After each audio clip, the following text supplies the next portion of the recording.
Good afternoon. Hello, my name is Amy Rowbottom, and I am a co-chair of the Women's Leadership Initiative Committee for ULI St. Louis. I welcome you to our second in a three-part series of conversations focused on equity in land use and leadership. We look forward to our full regional summit in August of 21 here in St. Louis, where we will dive deeper into these types of discussions. The planning committee for that event and a great number of other volunteers have created this series of virtual programs to start us on that equity journey now. We want to make a safe place to discuss and meet each other where we are. We first hosted an event on August 12th, which focused on acknowledgement and learning from our past. Today, we dive into the topic of analysis, discussing our present. And then finally, on October 21st, we will plan and celebrate action to challenge our future.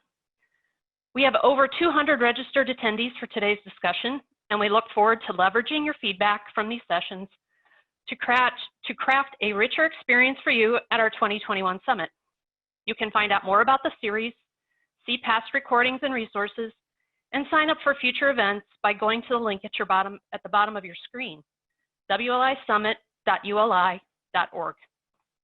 Before we kick things off, I just want to go over a few housekeeping items and review a few features of the Zoom platform we will leverage for today.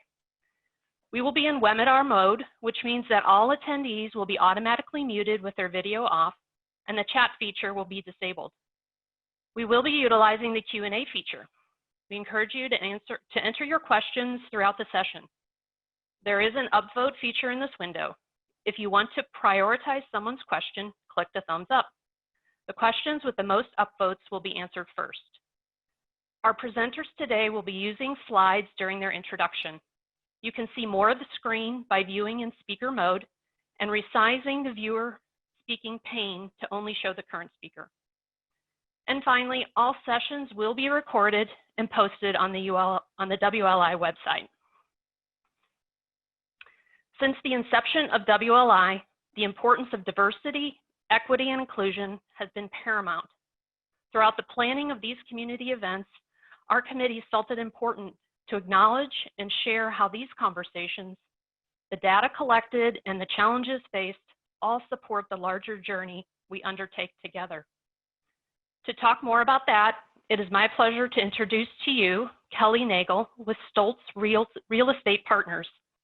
Within ULI, Kelly serves as the Global Governing Trustee and Chair of the Executive Committee of the Women's Leadership Initiative, or WLI.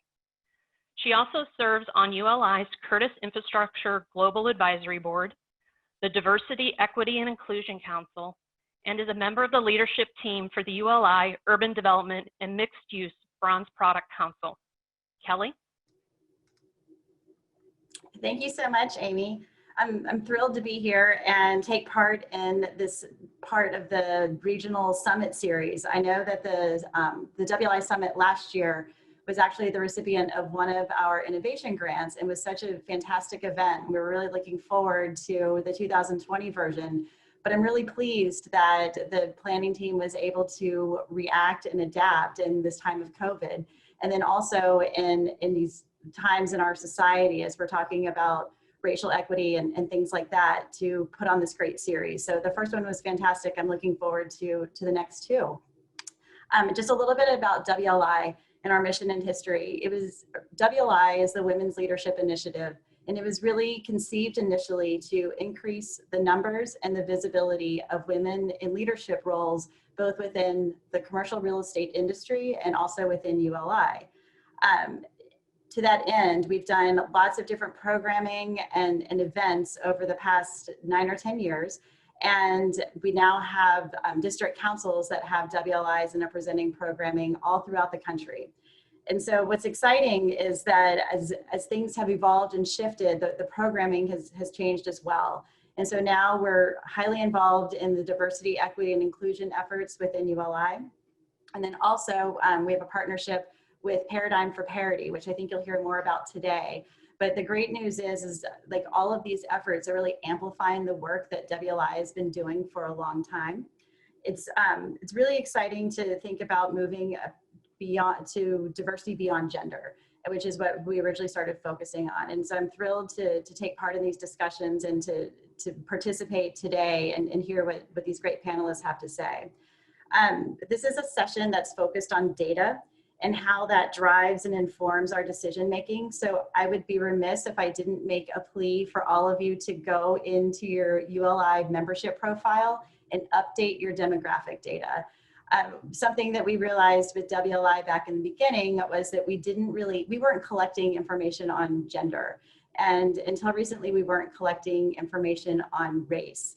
And so it's really hard for us to measure progress if we don't know what our baseline is. And so please, please, please, don't do it right this second, pay attention. But as soon as you're finished, please log into your ULI membership profile and update your demographic data. It's really, really important for the efforts that we're undertaking right now.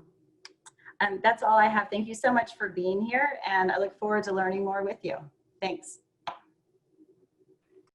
Thank you, Kelly.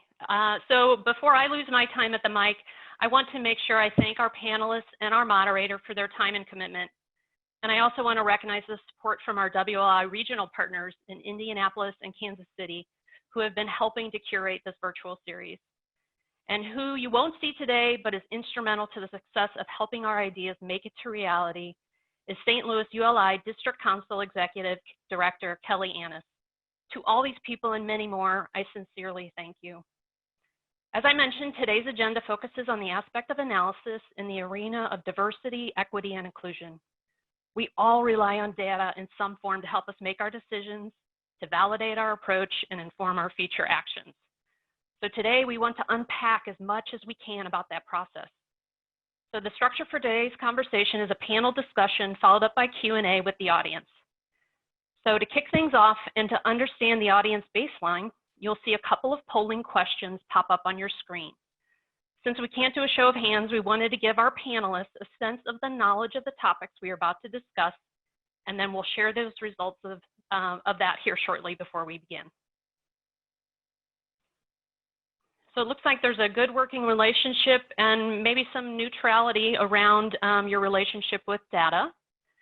And then do you have a coordinator? Majority are in the no category. So we're going to talk a little bit about both of those from our panelists. So now I'm going to turn over the rest of the program to Brian Hurd. He's our moderator for the program. Brian is an adjunct professor of Planning Sustainable and Racially Equitable Urban Communities at Washington University in St. Louis. With over 25 years of professional practice, Brian is a leader at equitable planning, relationship-oriented development, implementation, and evaluation. Brian is a St. Louis-based consultant and trainer in addition to his commitment as professor and author on this subject matter. His work involves integrating an equity lens that addresses race and its adverse impact on social and physical determinants of health, including the undervaluation and marginalization of people and communities of color. As demographics begin to change, Brian understands the decisions and actions made today must be driven by equity, intentional, just, and fair inclusion. It's my pleasure to introduce our moderator, Brian Hurd. Thank you, Amy, again, and welcome to the Women's Leadership Initiative. This is a very important subject matter, as we all know. Again, I'm your moderator, Brian Hurd from St. Louis, and it's my pleasure to introduce our presenters today. As Amy mentioned before, we're going to introduce each panelist and allow them up to 10 minutes to share their slide presentation. And then at the end, as Amy mentioned, we will do the Q&A. First up is Razul Palmer. He's based in Indianapolis, Indiana. Razul is the Director of Democratizing Data at the Kepru Institute. He has been with the nonprofit organization for the past 12 years. Democratizing Data is an initiative at the Kepru Institute designed to train and develop intergenerational grassroots capacity to use public data to inform community projects and public policy advocacy. Razul is also a current senior at Indiana University, Purdue University, Indianapolis, studying in the School of Media Arts and Science. Razul, you have the floor. Hello, everybody. Once again, my name is Ross Palmer, and I'm a member of the Kepler Institute. I'm also a senior at IPY, majoring in media science. I've been working with the Carper Institute for over 12 years, as was mentioned, and to give some context of what the Carper Institute is, Carper is a community-based institution that has been operating within Indiana 16 years. Our mantra is community and self-mastery. And we empower community members through our myriad of social programs that fall into the 4E categories of entrepreneurship, education, environment, empowerment.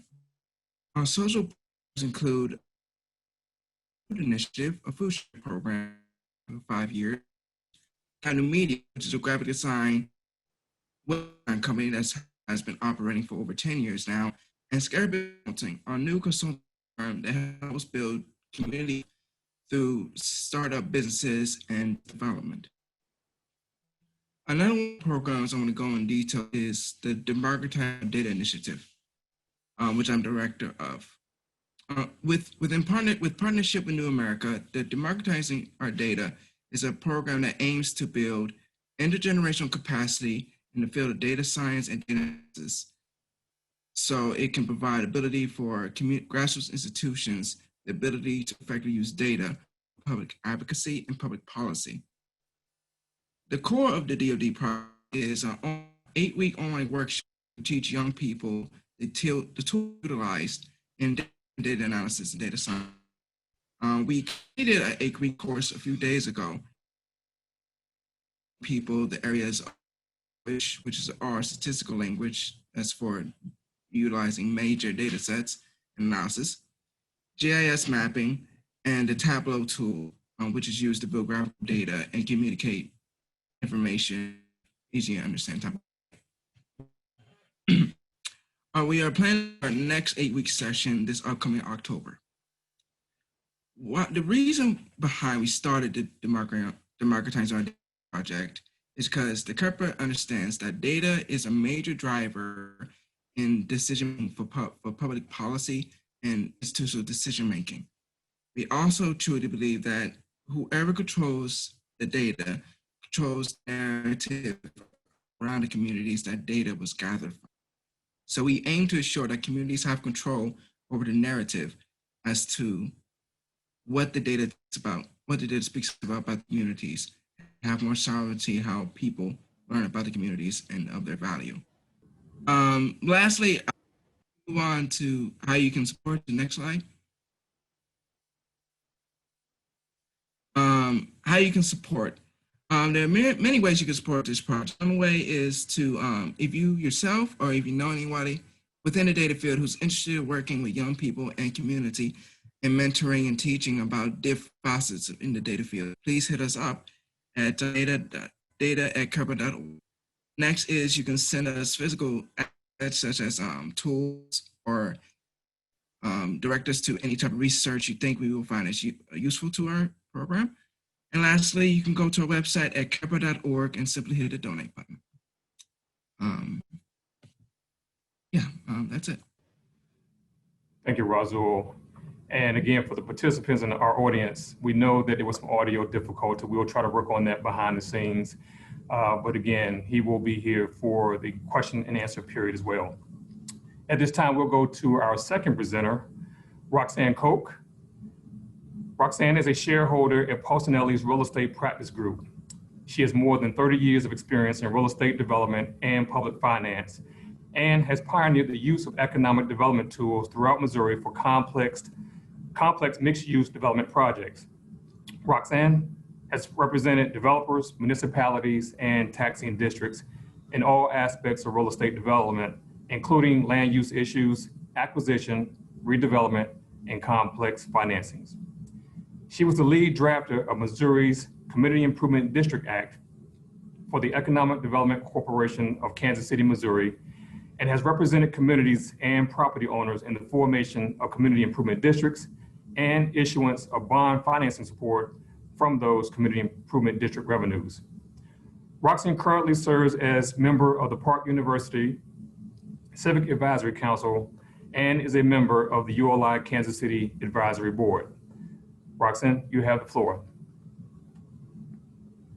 So good afternoon, everyone. I'm going to speak today in regard to how there's diversity in real estate development and how the use and impact of incentives affects the use of, or affects racial diversity in the communities, and what we can do with data gathering in order to improve on racial equity and real estate development. And I'm going to speak mostly to what we do in the Kansas City, Missouri area that I think a lot of communities do in large cities throughout the United States as well. If you want to go ahead and move to the very next slide.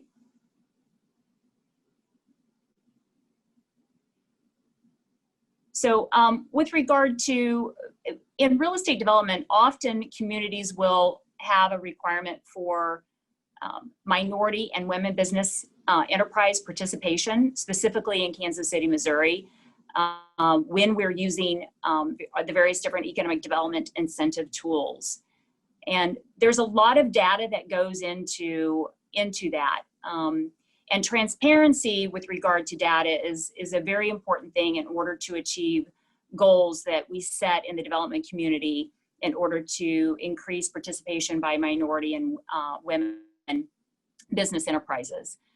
The first piece is making sure that there's a determination of what is the availability in the metropolitan area for the various different minority and women business owned enterprises. The next is setting those goals. You have to know what the availability is in order to set the goals for a particular project. And part of that is sharing data back and forth too about what the project needs are going to be, what types of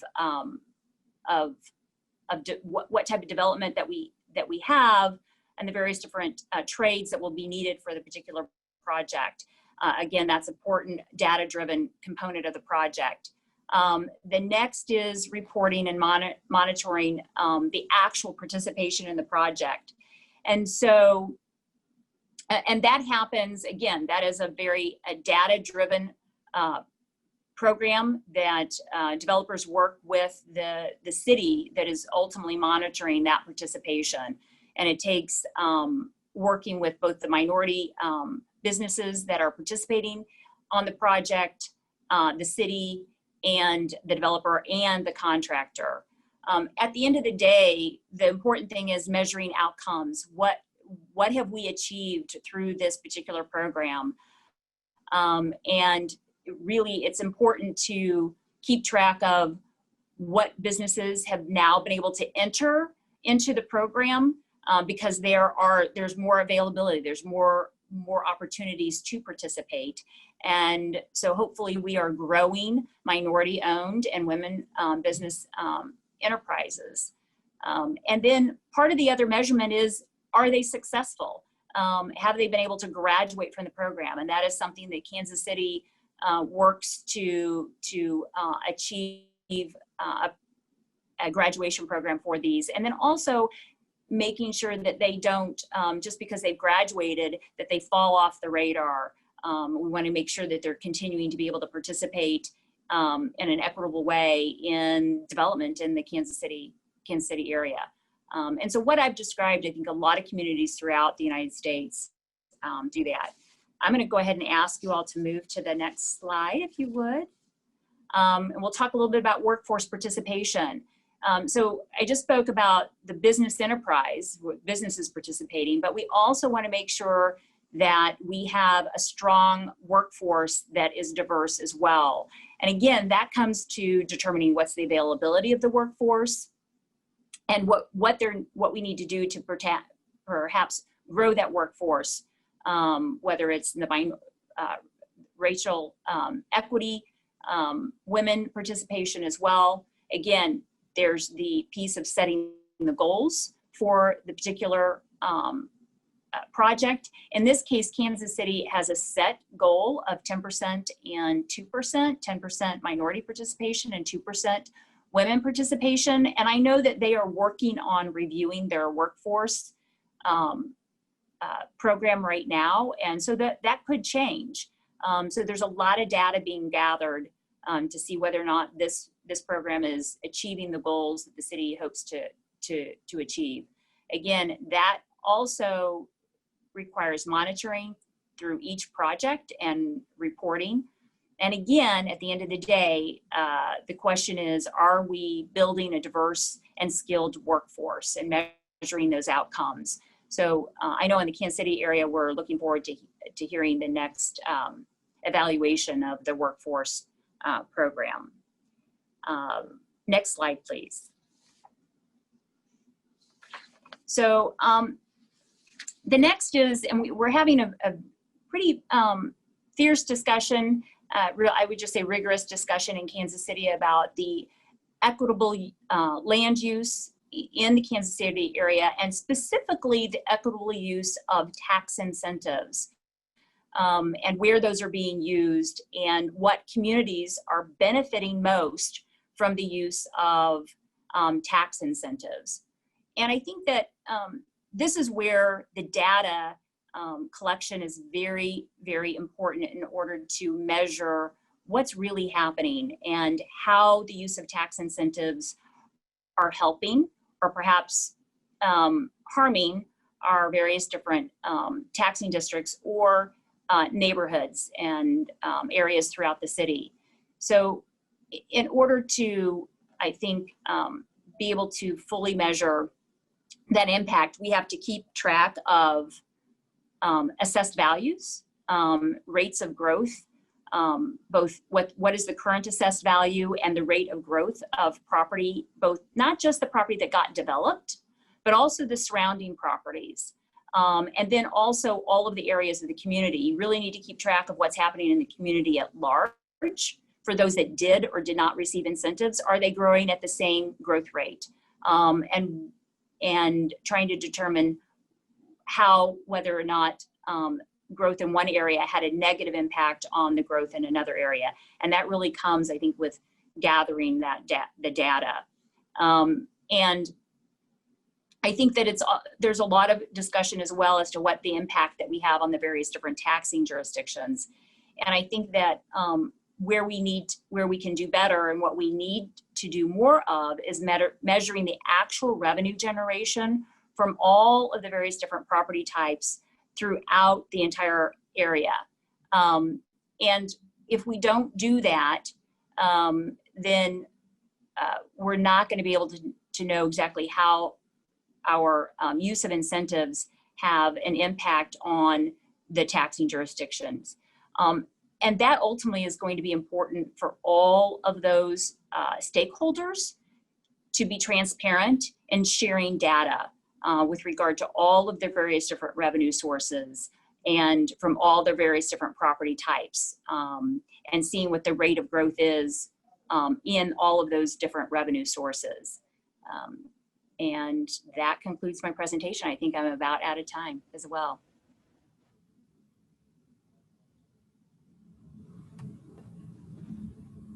Thank you, Roxanne. Very great job. For those who are just joining us now, that was Roxanne Koch from Kansas City, Missouri. Before her was our first presenter, Razul Palmer from Indianapolis, Indiana. Our third presenter is John Cruz, based here in St. Louis, Missouri. John is the data management coordinator for RISE Community Development.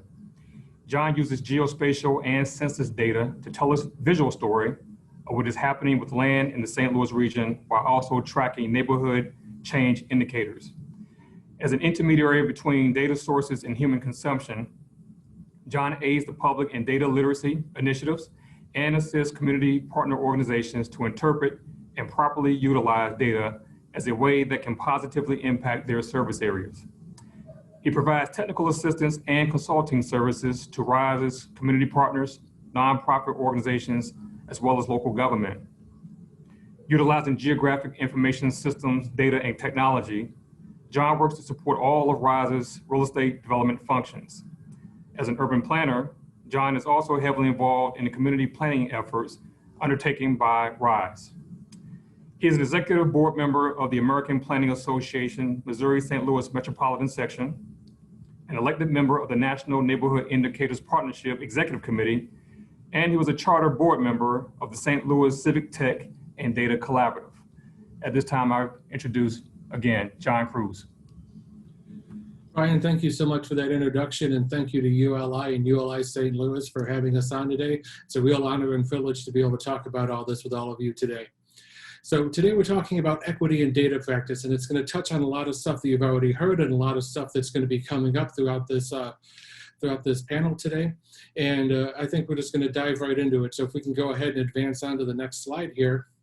What I'm going to be talking about first is equity indicators and breaking down data. And an indicator is something that you might have heard called a data point or a measure, or something that is just out there in the ether that we use to answer one of our research questions. So we just heard Roxanne talk about how do we measure different things around tax incentives and things like that. That's the kind of space that you want to be at in your head when you're looking at these abstract concepts and saying, okay, this is a question that we have. Now we need to go ahead and find the indicators that would actually go ahead and make it work and to be able to give us an idea as far as how we can answer that question. So the example I have on the slide here is the abstract concept of how do we measure quality of life, and the real world measures or the indicators that we would use to look at that are things like poverty, housing cost burden, household income, and you can see the list goes on, and it could become a very philosophical conversation about what quality of life means and doesn't. So it's a little bit subjective, and it takes a little bit of data wrangling to figure out what exactly is the best way of measuring certain things in your area. When we look at it from an equity standpoint, these are indicators that are explicitly addressing disparities that are largely influenced by an ascribed status, a status that we're born with, not one that we achieve. And unless there's a kind of suffix attached to it, usually we're talking about a race or ethnicity. So when we're talking about equity indicators, unless otherwise specified, assume it's talking about race. Anything that you can get that's already broken down by race is the low-hanging fruit. This might be census data where it shows income by the races of certain households, but you can also do a lot of inferring data. For instance, if the data isn't already broken down by race, but you're looking at a census tract where the population is 80% African-American, you can connect the two dots and make the assumption that whatever it is that you're looking at for that area, it's going to apply to that kind of population as well. So it allows you to make some educated assumptions and some educated guesses as well, which works out really well when we're trying to put things together. And if any of you have ever dug through census data or data provided by the city that you're working in, you know that it doesn't always give you exactly what you're looking for in the way that you're looking for it. So you got to be creative a little bit. As we move on to the next slide, we're going to be talking a little bit around what is an equity indicator, what isn't an equity indicator. Because the stuff that addresses race explicitly is easy for us to understand. And we can say these are the disparities between the different racial groups, and this is how they're outlined, and it's easy for us to digest. But you'll often ask yourself, and other people will ask you, is this an equity indicator? And there's a lot of other environmental concerns which disproportionately affect certain populations. And the list of indicators that I have on here comes from the City of St. Louis Equity Indicators Baseline Report. And these are things that we don't often think about when we're thinking about how are these disparities addressed and what are the ways that we can measure them. But things like childhood emergency room visits, the pre-K through 12 teacher experience, vacant buildings and land, pedestrian injuries, voter turnout, these are all indicators that aren't explicitly race-based. However, we know that because of the kind of environment that we have, the kind of world that we've created, it has this effect where certain populations are disadvantaged, where certain populations are not going to have the same way of looking at these different issues. They're going to be affected a lot differently. The teacher experience is a really good one. I feel like we see a lot of instances where people come out of college, they start moving into their careers, they teach, they move to a school district that serves a minority population or a population of color, and there's a lot of turnover in those districts. They use it to get experience, move on to something else, or potentially change careers or whatever it is. But the reality is, communities of color have teachers that have less experience overall than white communities. And this is what makes it become an equity indicator. And if you're asking yourself, why is this an equity indicator? How does this make sense? It means that there's a lot of other deep-rooted stuff that's going on in the world that isn't necessarily apparent to us. And being able to keep an open mind and be able to let ourselves into new experiences is what's really going to help to kind of channel that vision and be able to see people when they have different experiences than you've had. Moving on to the next slide is something I feel is very important. And I know there's a lot of talk about real estate stuff and the kinds of things that a lot of the ULI professionals are used to working with. Something that's really important is talking to the community to help understand what's going on. And to do this kind of community engagement, to be able to talk to people and have this idea that just because data says something, that doesn't necessarily mean it's reflected on the ground, and it's not necessarily what people are seeing. So being able to say, this is what's going on, this is how the data, this is what the data suggests, instead of saying this is what the community is, asking them if they feel like this is what's actually going on, if they're able to put things into context. Because the more you look at data, the more you're going to come across things where you say, this doesn't make sense, this is challenging me. And you have to allow yourself to be challenged, to recognize that other people's experiences and the way that their neighborhoods work are going to be a lot different than how you grew up and how you live. So you're going to see stuff that doesn't make sense. And taking it to the community and saying, this is what we've seen, this is what the data suggests is happening, is this correct? Can you all help us to understand? So it becomes a little bit of a learning exchange both ways. You're not necessarily just telling people this is how things are, you're asking them to have a little bit of back and forth to help everybody understand what's happening more. It gives you credibility. It allows you to build connections within a neighborhood, and it helps to be able to put everything into context so that everyone's kind of speaking the same language and understanding the projects the same way as they move forward. It's also very important to make sure that whatever kind of verbiage you're using is inclusive. So that goes back to what I said, instead of saying the community is, you say the data suggests that, and leave it open to interpretation. So that way, if there's something that needs to be corrected or fixed or put into context, you can do it.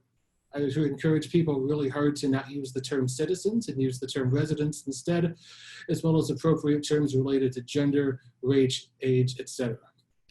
Moving on to the next slide over here, we're going to touch a little bit on real estate stuff. And of course, it's not going to be as robust as what Roxanne talked about, which was a fantastic presentation. But this is more about engaging the community around when you're doing development. And the unfortunate reality is that for a lot of communities, they feel that anything that is done for a community but isn't done with a community is done to a community. And to a certain extent, that can't be mitigated. You get the land, you're building the project, that is what it is, but people want to know what's happening. Nobody wants to read about something that's happening around the block from them in the local newspaper or see it on Facebook or next door. They want to know what's going on. So inform them, engage them early on, involve them in decision-making processes if you can. I know that's not always possible and budgets don't always allow for it. The reality is if they can have a seat at the table, it's going to make them less likely to resist your project, more likely to become champions of it, bring everybody on board and have everybody move forward together. It's really important as well to try to leave any kind of assumptions you have at home and build connections to really kind of see people. Again, the idea that these communities are going to be different than the ones you grew up in and live in means that there's going to be a lot of stuff that's going to challenge you. There's going to be lots of things you're going to hear that don't automatically make sense. Like, oh yeah, of course, that's just how it works. It doesn't work that way. You want to be able to see people, see where they're coming from, and recognize that no matter what, you're never going to have that fully in a complete understanding of where they're coming from, because that's their life and that's their life experience, the same way they wouldn't with you. You want to see them, you want to be able to recognize what they're going through and see how y'all can work together moving forward. And a lot of that goes into just getting to know the community, supporting the local events, the local economy, things like that. Moving on to my next slide, as I try really hard to keep time here, is I really want to push forward the idea that no matter what you're doing, if you're looking at data, if you're engaging with the community, whatever it is that you're doing, everything has to be a holistic approach. It's not just about data, it's how you view everything that's going on. It's how you view every instance of these different interactions that you have with people who come from different backgrounds than you everywhere you go. What is considered to be normal? How does this change how we interact with different groups? And there's this really strong ethos behind this of just accepting that you could be wrong about anything. And I know that's really hard for all of us. It's hard for me personally. You know, I consider myself to be a smart person. I don't like to be wrong about anything. However, the more I work with communities that are different than me, especially here in St. Louis, I'm a Detroit native, so I feel like every day when I venture out, it's some kind of interesting new adventure that I was just not prepared for. But that's part of the learning experience, and that's part of being able to understand that no matter what you're doing, you have to allow yourself to be challenged. You have to think about it critically and keep an open mind, and have to allow yourself to say, you know what, this is what I thought to be true. I realize now that it's not necessarily true in every instance, or may not be true in this case. And that's nothing personal. That's nothing against you. It just means that learning is a lifelong process, and we have to remember to be open about that to ourselves. Even if we consider ourselves experts and other people consider us experts, experts realize they have a lot more to learn in addition to what they bring to the table. And we're going to hear a little bit more about this from from Jenny in a minute here, but I wanted to talk a little bit about, what things workplaces can do to help promote and advance equity. And there's things like anti-bias, anti-racism training, diversity and inclusion work, and having real live discussions around what is going on as far as race and equity, and they're uncomfortable conversations. And this is something we do at RISE. And our executive director brought us all into the conference room one day and said, okay, here I am, here's my whiteboard, here's my marker. What do we do as an organization that contributes to white supremacy? And we sat down and had a conversation about it. It wasn't fun, it was awkward. However, these are the kinds of conversations people need to have, but realistically, it makes sense, it works. It helps put things into perspective. It helps to challenge all of the way that we view these things. And it helps really much to keep everything in a way that frames how we look at our work for ourselves, our work at our organizations, in addition to the kind of work that we go ahead and go out and do in the community. So I'm encouraging everyone to look at this from a holistic perspective as you look at data, as you look at your interactions with people, and as you look at your developments, and think not just about how it's going to affect your site and the area around it, but what does it mean for the community? How are they going to view these types of things? How can you bring them along with you to make it feel like everybody is part of this project instead of just something that is being done to them? So thank you all very much for your time. On the last slide here, we got if you've got questions, comments, hate mail, I love to hear it all. That's me. Feel free to reach out at any time. And thank you all for having me here. Thank you, John, and we will certainly have questions for you in just a few moments. We go back to Indianapolis, Indiana, for our last presenter, Jenny Bean, certainly last but not least. She is the Senior Vice President of Human Resources at Duke Realty. In her role, she is responsible for developing, communicating, and implementing a strategic human resources plan that aligns to Duke Realty's long-term business strategy.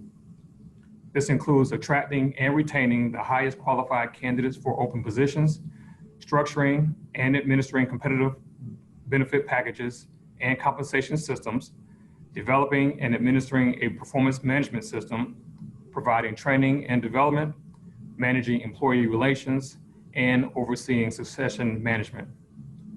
Jenny oversees Duke Realty's Wellness Council, Diversity and Inclusion Council, and community partnership with the American Red Cross. She is a member of the Society for Human Resource Management, WLI Women's Leadership Initiative, and serves on the National Association of Real Estate Investment Trusts Diversity Through Dividends Advisory Committee. Jenny, welcome, and we look forward to your presentation. Thank you. Thanks for having me. I'm going to speak a little bit today about diversity and inclusion at Duke Realty, and also talk a little bit about our gender pay equity, and then give you some ideas and some tips on what we're doing here at Duke Realty to make diversity a big priority for our associates. So diversity and inclusion has been a fabric of Duke Realty. You can go ahead, I'm sorry, go ahead and move the slide. Diversity and inclusion has been a fabric of Duke Realty for over 20 years. Today, our foundation for business success is a centerpiece of diversity and inclusion. We capture this in the 4 pillars. You'll see workplace, supplier diversity, business development, and community outreach. Please move to the next slide. Part of our diversity and inclusion is to look at gender pay equity. We do this by job title and salary band. We have 4 touch points throughout the year to review gender pay. At the hiring stage, the mid-year reviews, at talent review, and also at year end. You can advance it. This chart shows our results. The average percent of female total compensation to male compensation by job title that have both men and women in them is 100.2%. As you can see, we feel pretty good about where we are today. However, we feel we should go a little bit further and have an outside analyst review our data to make sure we're covering what we need to be covering. Please move to the next slide. Next, I'll share some programs that have helped us with our D&I initiatives. Value in People, we call it our VIP program. This requires hiring managers to have a diverse slate of candidates for all open positions. It requires a CEO approval if they do not. And I can tell you, no one has tried to get the CEO to agree to not have a diverse slate of candidates. We are very fortunate at Duke Realty to have our CEO behind diversity and inclusion. And as you can see, we have had some movement over the last 9 years. As you see, When we first started in 2010, our minority was at 9.5%, and it moved to 13% in 2019.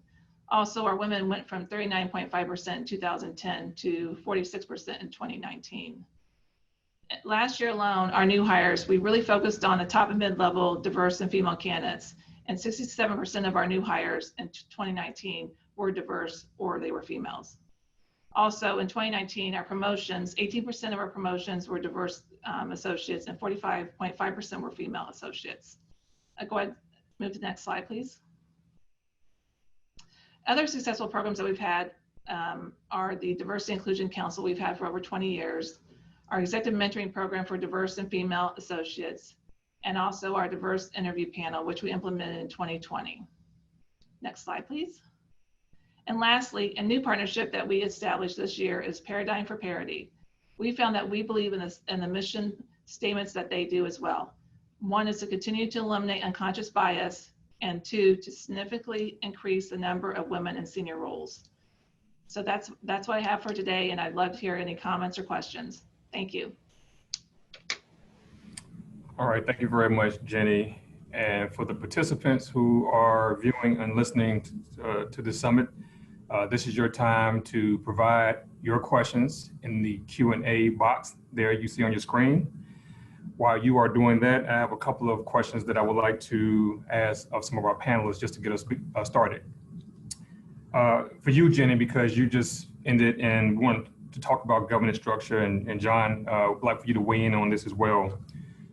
When we talk about DEI, diversity, equity, and inclusion, do you think that it is important for any organization, whether a company or a department, to have someone who is dedicated as the DEI officer within that organizational structure?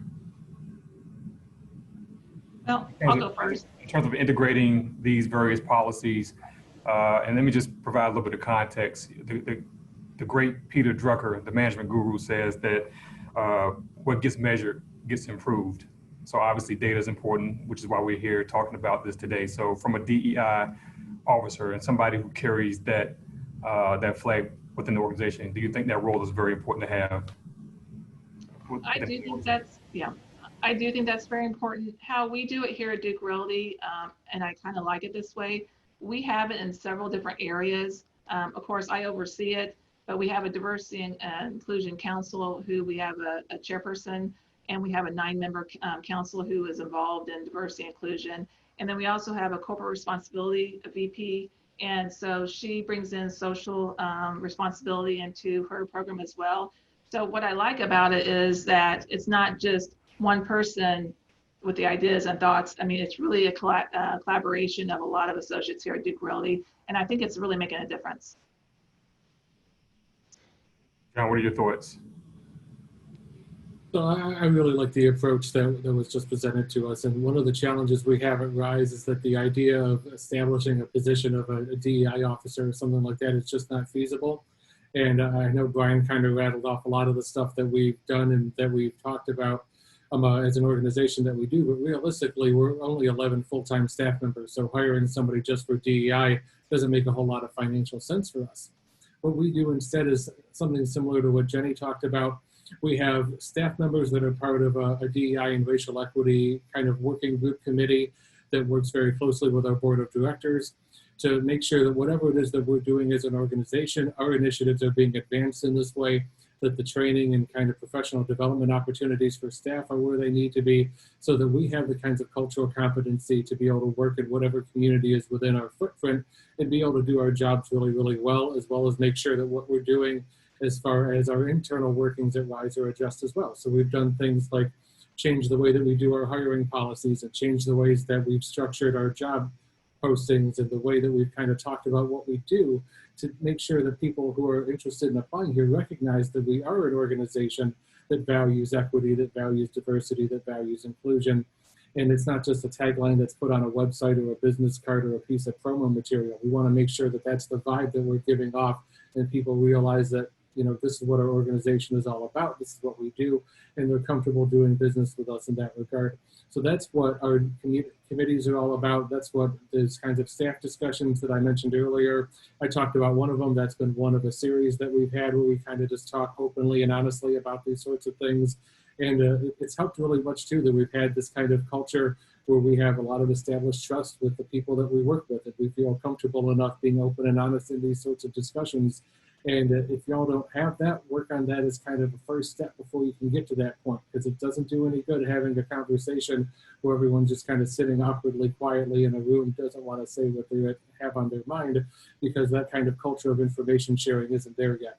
So that's the approach that we've taken at RISE. I feel like it works really good for small organizations, and hopefully there's some nuggets of information that y'all can take back that'll be helpful with your organizations.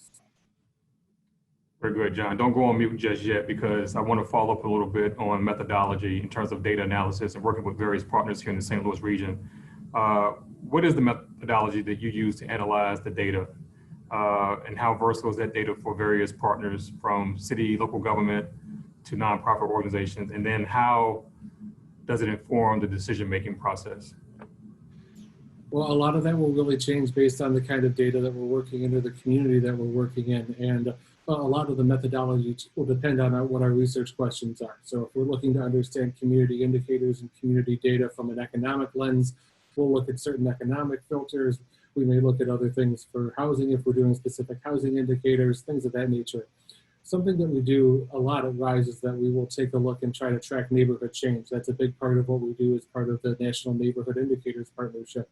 So we're concerned with where are things happening, location matters where they're happening, and how does all this stuff kind of play into what works for St. Louis. So instead of trying to reinvent the wheel every time, we have kind of a set of indicators. There's 20 some of them that we have determined to be the most reliable for detecting change in the city of St. Louis and the surrounding areas in our metro region. That would not necessarily be the same set of indicators if I was in Baltimore or Boston or San Francisco or Detroit, because every community is different, and how you measure change in those areas is going to be a little bit different as well. So we do a lot of data gathering. We work with what sources the city has to get things like building permit data and tax assessor data and things of that nature. We get a lot of data from the Census Bureau. We have a lot of MOUs with other organizations that are data sharing sorts of stuff so that we get access to their information, and are allowed to use it for certain things. They get access to some of the stuff that we do. And we really try to build this collaborative approach with all the other organizations that we work with to be able to have a well-rounded understanding of what's going on. And that's something else where the more people you bring into a project and help give them a little bit of ownership of it, the easier it is for them to have frank conversations with you about it. The easier it is to go into the neighborhoods and start talking to residents to be able to have that kind of data validation working back and forth. And then when it comes down to actually doing number crunching and things like that, I'm a big fan of whatever program you're comfortable with. So I do a lot of stuff in Excel. I do a lot of stuff in Tableau. I know people that do similar sorts of things using Access databases or MySQL databases and R scripts to kind of analyze data and do lots of really fun, cool stuff with it. All of that is valid. Whatever kind of tool you're used to working in is valid. And it's just like any other kind of tool that we use for fixing things around the house or working on your car. It's all about the right tool for the job and what you feel like you can use versus having somebody else come out and help you with it. So to that extent, use whatever you're comfortable with.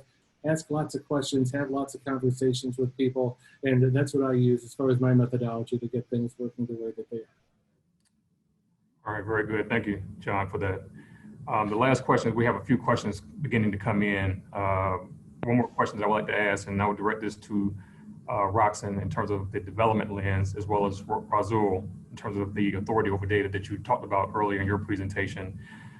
Where do you see the trends going for data collection? What value do you see in the data that you're collecting today versus the data needed for the future? And so we can begin with, let's begin with you, Razul, in terms of your authority over the data and who interprets that data. We have you on mute. To answer that question, authority over that data, it's becoming more and more apparent, John pointed out, to gain more better understanding of like,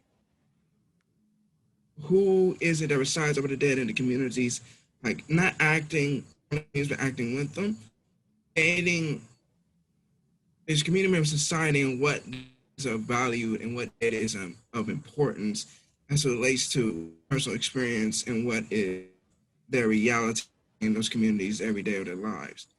Here at the Kepler Institute and the Democratized Data Initiative, that's a paramount perspective. We are trying to always bring forth that communities we're researching in are the fact, the primary, the raw data experience that you couldn't just get through numbers alone.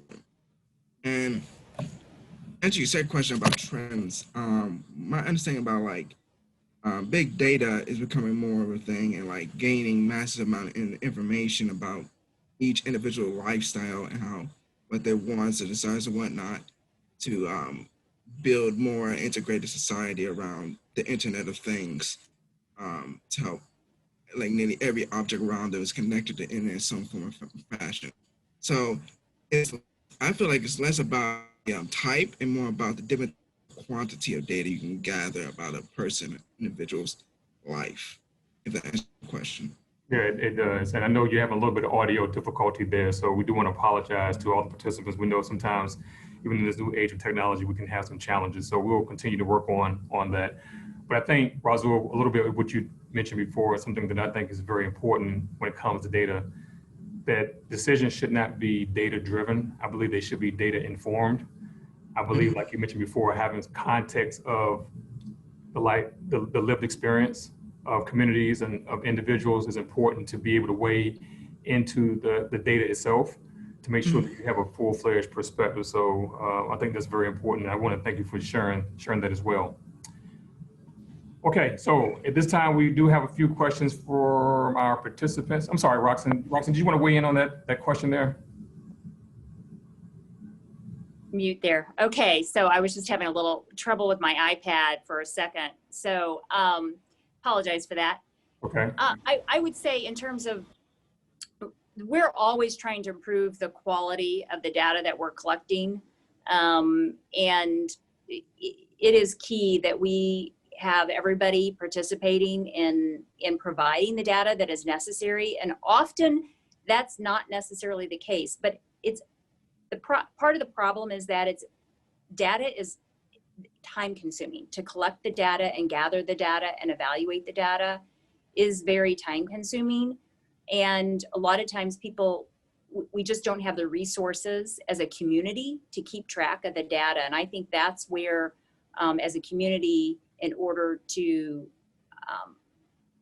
be better at implementing the various different tools that the city has and measuring how well we're doing, it is simply just having the resources to gather and then analyze that data.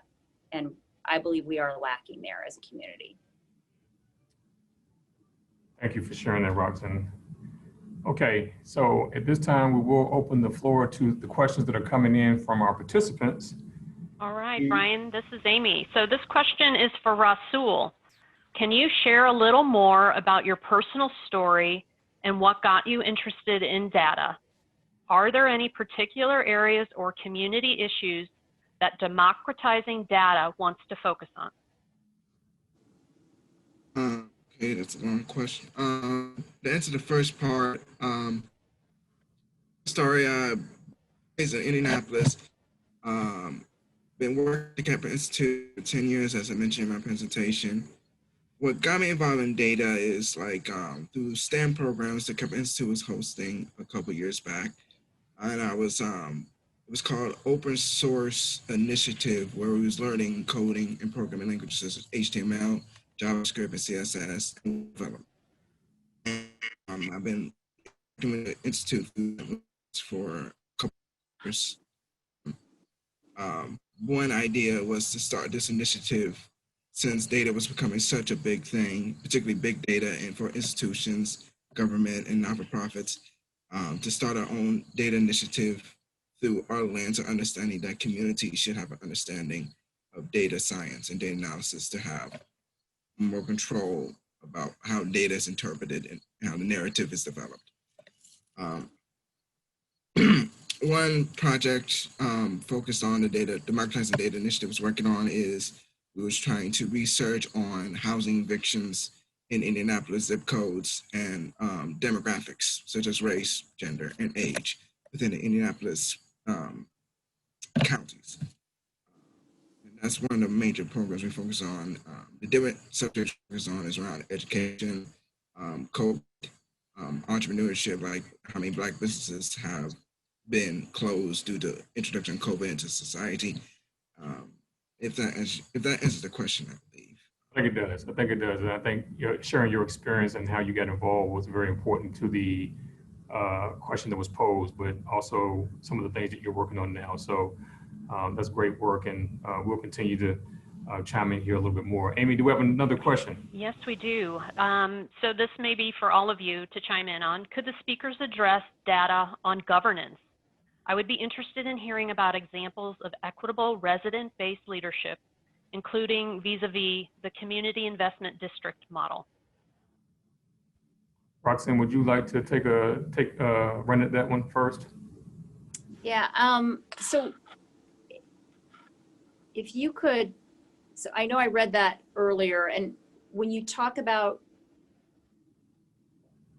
data on governance, so, and I get, what I understand is the leadership within the community.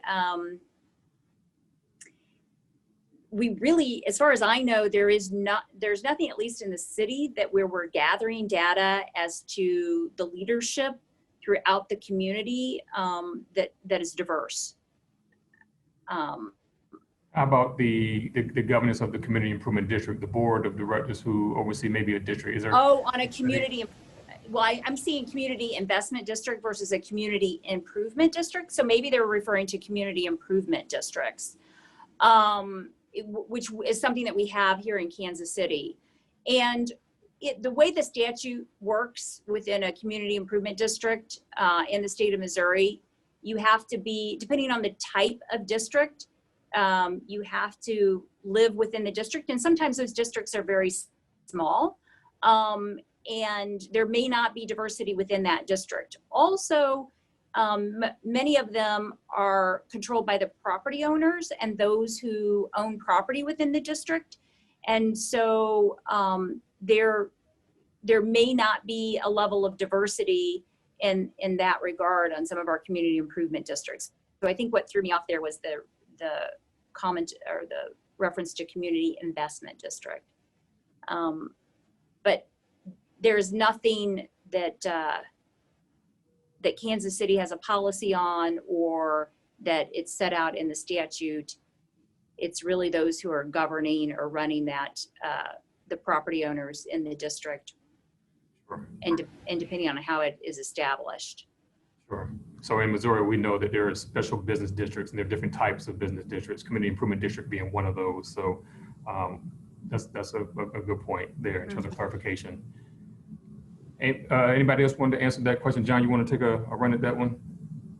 Yeah, I think that's something that we've seen here locally in St. Louis that's been really helpful for any of these kind of hyper-local districts, be they SIDS, BIDs, SBDs, things like that.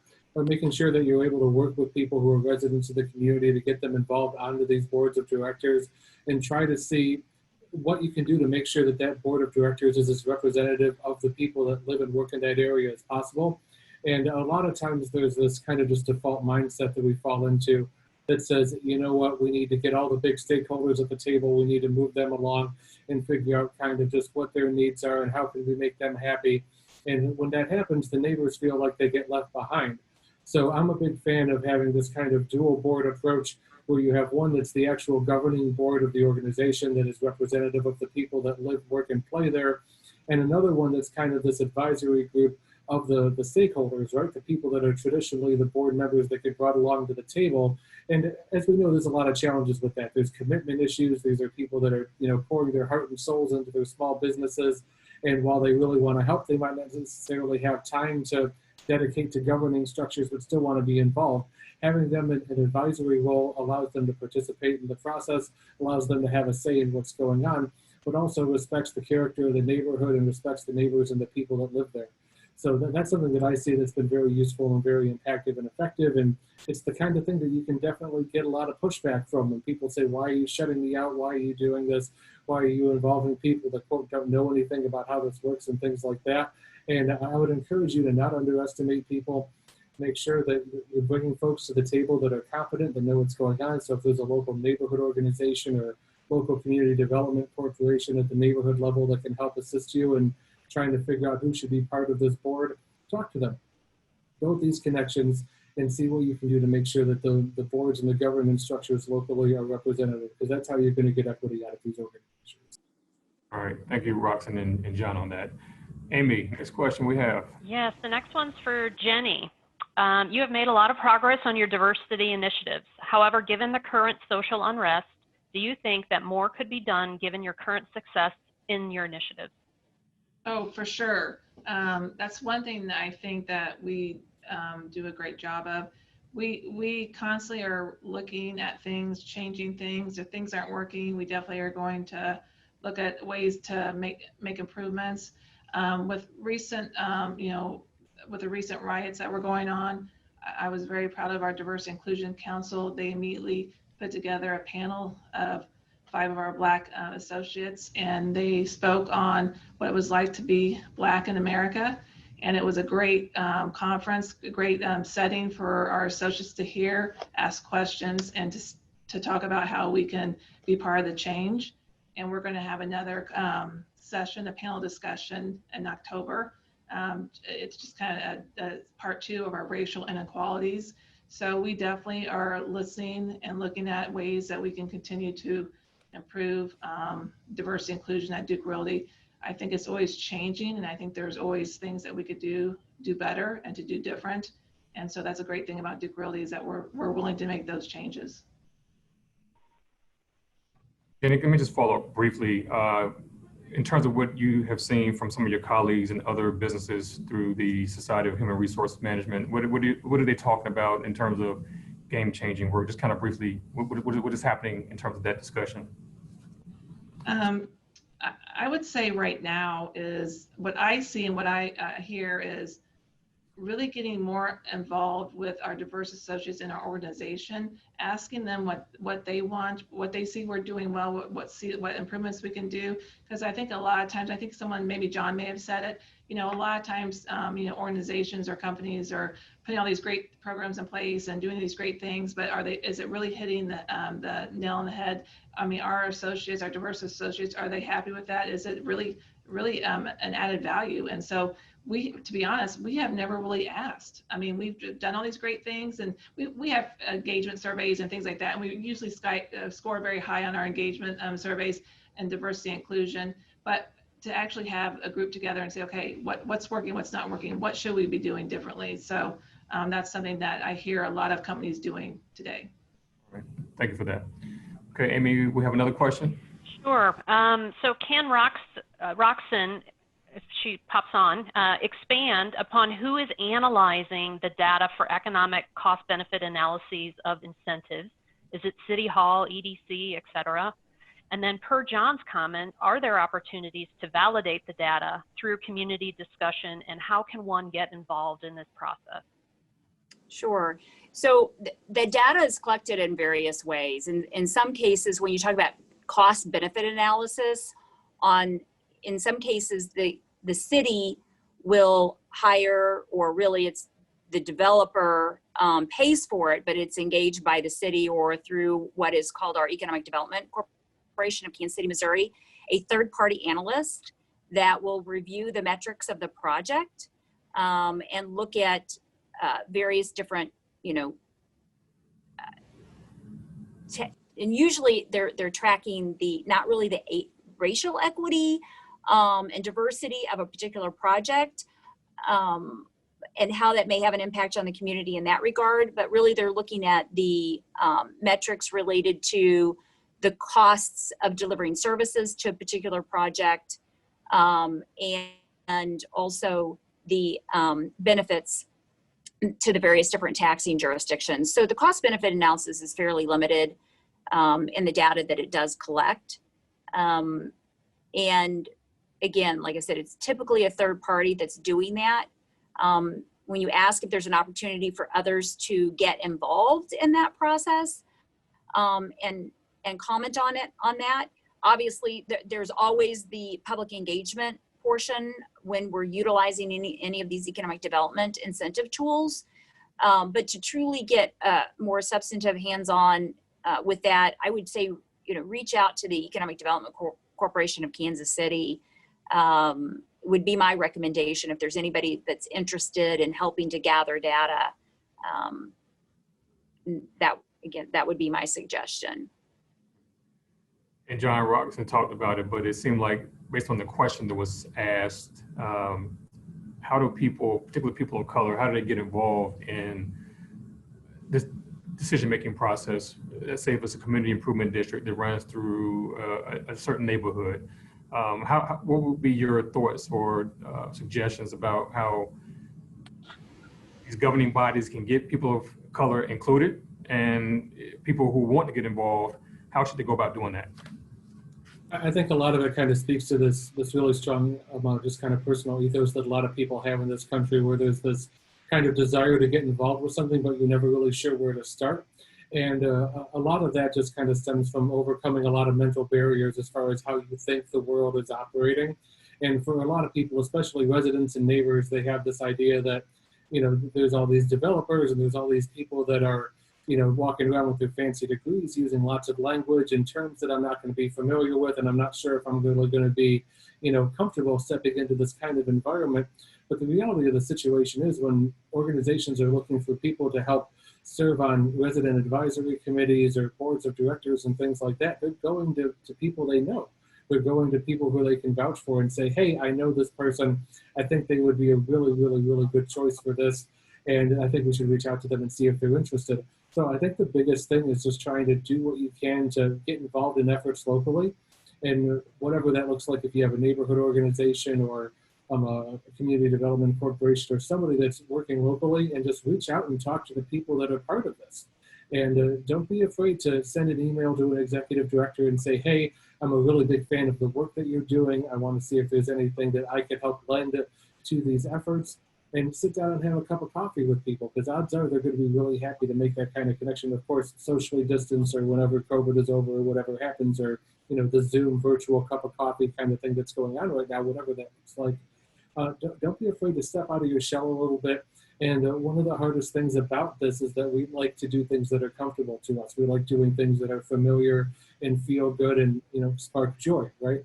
So what do we do when we're in these situations where you feel like you're stepping outside of that a little bit? And the answer, at least in my experience, has been to get comfortable feeling uncomfortable, and know that the only way that you're really going to grow and change and be able to have additional experiences that you can lend into the work of others is to say, it's going to be a little uncomfortable at first. I recognize that this is a brand new sandbox with new kids, and I'm not necessarily sure what the games are or what the rules are or anything like that. And that'll all go away once you start getting involved. So pick up the phone, send an email, start getting to know the people that are doing the work that you want to get involved in, and take it from there. That's how people end up on those names when somebody who's an elected official says, hey, I need people that can be on this committee for this thing. Who do you recommend? If they don't know you, they're never going to recommend you for it. They're not going to say, hey, I seen this guy that lives a few houses down. He seems all right. Why don't you call him? That's not going to fly. You got to get out there a little bit, kick yourself in the butt to maybe be a little bit more extroverted than you're comfortable with until you get comfortable. All right, very good.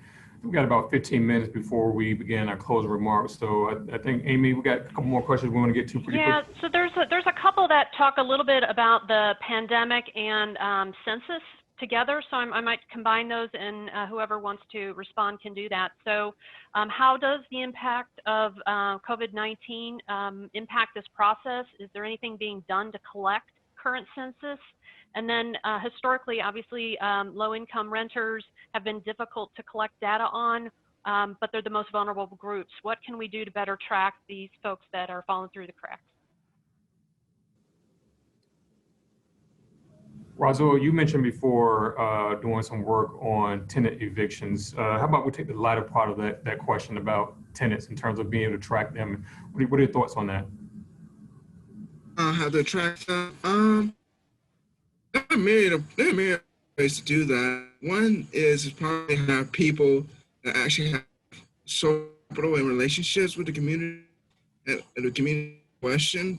Guys, What we're going to do is if you can just put your video, stop the video, and then answer it. I think they'll give you some more bandwidth there. okay, does that help? Yeah, let's go. That sounds good. Okay. Where I left off is one possible idea is to build relationships with community members who have good social capital with the community at question. As you have relationships with the people that is of concern for the census and these vulnerable groups and demographics. That actually, because frankly speaking, a lot of these demographics don't necessarily trust these institutions to gather this information regardless of reason. For the census or for any other project, because these communities are used to these type of things happening and never gain any benefit from it or actually gain some detriment from it. And so that's one idea I have, is to build actual genuine relationship with communities at hand. And frankly, there's no quick, easy solution if that's what you're looking for. It's too many particular damages that's been going on for years, for decades in these communities. And so it will probably take a long human relationship type of fixing to. That's a good point. That's a good point, because again, having relationships with people who live in the neighborhood to have that credibility. There's a term that came out of Drexel University called the street corner thesis, which means that you have to really engage those individuals who really know the people who live there and who are part of that community. So building those bridges early on, not when you need the data, but having an ongoing relationship is very important. Regarding the first part of the question about the pandemic and the challenges around census, John, I think you're probably closely familiar with the census data. What do you, just briefly, what are your thoughts? And we have a couple other questions before we have to wrap up here. Well, I think everything that Rasul said kind of just hits the nail on the head. We have a lot of communities that are very challenging to get accurate counts for. And as we all know, that these are the numbers that determine how legislative districts are drawn. They determine where money goes that comes from the federal and state governments. It determines so much. And there's a tremendous amount of distrust and in these communities and in these data and everything else that kind of comes as part of it. That's why things like turnout in local elections are equity indicators, because people in disenfranchised communities have said, it doesn't matter who I vote for, my life doesn't change at all, despite all the promises these people come out and make. If your life gets better, good for you, but it doesn't really do anything for me. And I think that speaks a lot to a really substantial lack of trust in public institutions and in elected officials and in anybody who doesn't really just like live right on your block, who you know and can see all the time and have that kind of accountability. Because if they're doing something you don't like, you could call them out. It's not always easy to go ahead and do that somewhere else. So when we look at the census data, this is part of why we have to kind of take it with a grain of salt and realize that in some cases, especially when we're looking at the American Community Survey data, especially the one-year estimates, we can see margins of error that are just like wildly insane, to the point where you can look at this and say, I don't even know if I can use this or not. And that's why it's important to frame data in a way that you're saying, I am asking a question based on the findings that I have.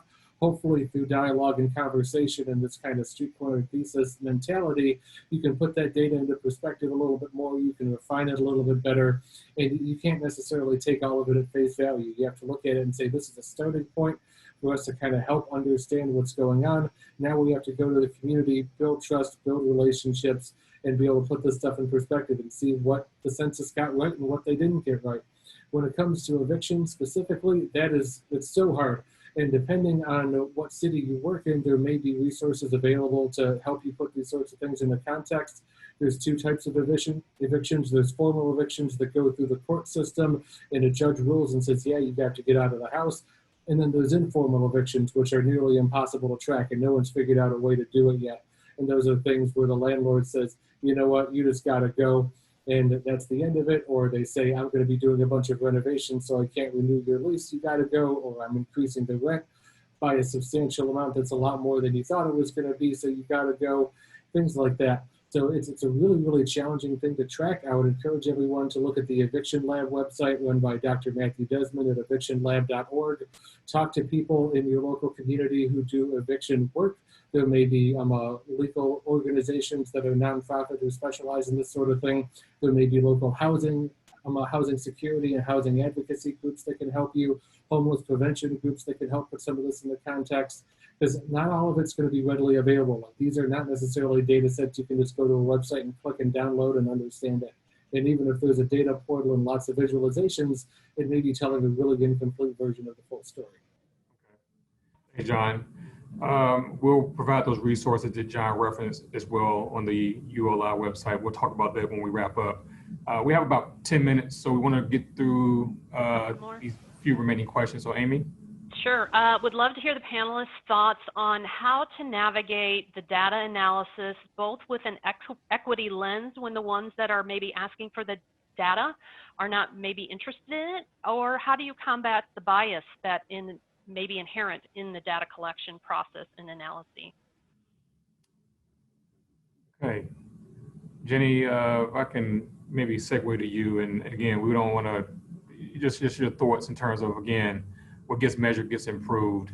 What are your thoughts on that in terms of, and again, we know that a spectrum along racial lines, everybody's at a different level in terms of the spectrum, but in terms of any bias and those kind of things, what are your thoughts in terms of measurements and making interventions where needed to stay on task with the goals at Duke Realty? Well, if you're talking about like in pay equity, you know, that's one reason why we put the 4 steps in place where we're analyzing it 4 different times to make sure that if we have a problem or we see something that's off, that we can make that correction. And we started that in 2015, but we really didn't get good at it until probably last year, where we put those 4 stops in place. And so it was nice to see this year that some of the people that were falling below diverse people or women, they were no longer on that list. And there's lots of reasons why someone might fall below a midpoint salary band or whatever, but it's just nice that we have those 4 points in place, because it allows us, to remove the bias and say, you know what, this is why we put this program in place. These people should be at, at this level, and if they're not, we move them. And so we've been fortunate enough to do that. Does that help answer it? It does, yes. Okay, Amy, any other questions, or if anybody else wants to chime in there? I'll close with this last one. So sharing data is crucial, but graphs and charts can lose people quickly. Has anyone explored the visualization of data, either in the context of maps, GIS tools, or anything else?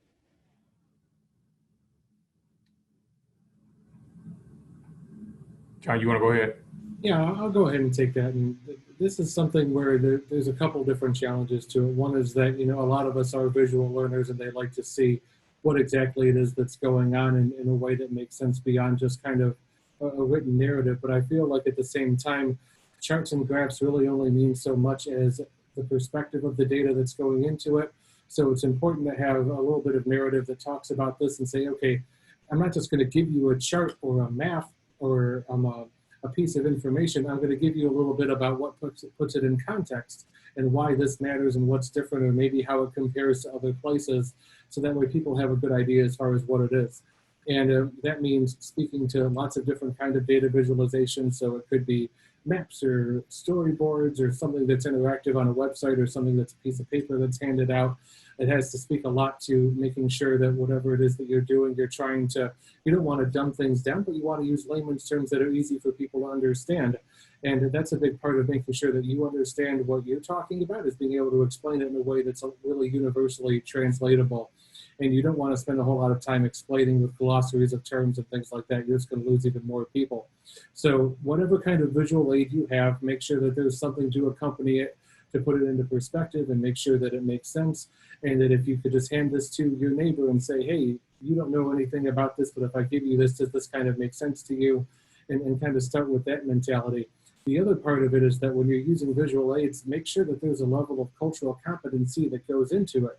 So for instance, if you're talking a very simple demographic map and you're saying which percentage of a census tract is African American, you don't want that number to be represented by the color red. That's a color that we associate with danger. I don't like this, stay away, don't go here. Choose something else. And I know that's kind of an explicit example that might be a little bit obvious, but it could be surprising the amount of data visualizations I've seen out there that just make you go, yikes, how did you get away with this without getting fired? Like, it happens. So cultural competency is important, making sure that you're able to translate your message in an easy to understand way makes sense, and understanding your audience to understand exactly what it is that they'd be comfortable looking at and what they'd be comfortable consuming. Great point. Razul, did you want to comment on that as well? Yes. To answer that question, instead of visualization, being able to communicate to the demographic group of people or cultural understanding you're dealing with is different than just dumbing it down.